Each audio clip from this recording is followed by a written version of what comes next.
আর কেমন আছেন সবাই? রূপার ঘরকন্যা নতুন একটি ভিডিওতে আপনাদের সবাইকে স্বাগতম। আজ মঙ্গলবার, বাজে এখন রাত্রি 8টা। আজকে বানাবো লুচি আর ঘুগনি। তো প্রথমে কিছুটা ময়দা নিয়ে নিচ্ছি, এবারে দুটো আলু কেটে নিচ্ছি, এখানে কড়াই ভিজে। এবার ময়দাটায় জল দিয়ে ভালো করে মাখিয়ে নেব। জল দেবো নি, অল্প অল্প জল দিয়েই ময়দাটাকে ভালো করে মাখিয়ে নেব। ময়দাটা এবারে ভালো করে মাখানো হয়ে গেছে। এবার কড়াইটা আলুটা আমি সিদ্ধ করে নেব 5 মিনিটের জন্য। এবার ময়দাটা যে মাখিয়ে রেখেছিলাম ছোট ছোট করে আমি এখানে লেচি করে নিয়েছি। এবার আমি লুচিগুলো বেলে নেব।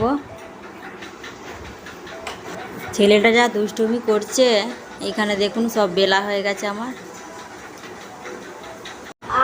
এবার আমি লুচিগুলোকে একে একে ভেজে নেব।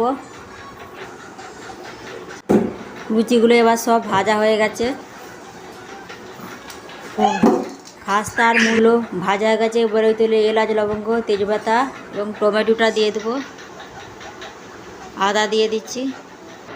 এবার দিয়ে দেবো হলুদ গুঁড়ো 1 চামচ, লঙ্কা গুঁড়ো 1 চামচ, কাশ্মীরি লঙ্কা গুঁড়ো 1 চামচ দিয়ে ভালো করে মশলাটাকে এবার সেদ্ধ করে রাখা কড়াই আর আলুটা দিয়ে দিচ্ছি।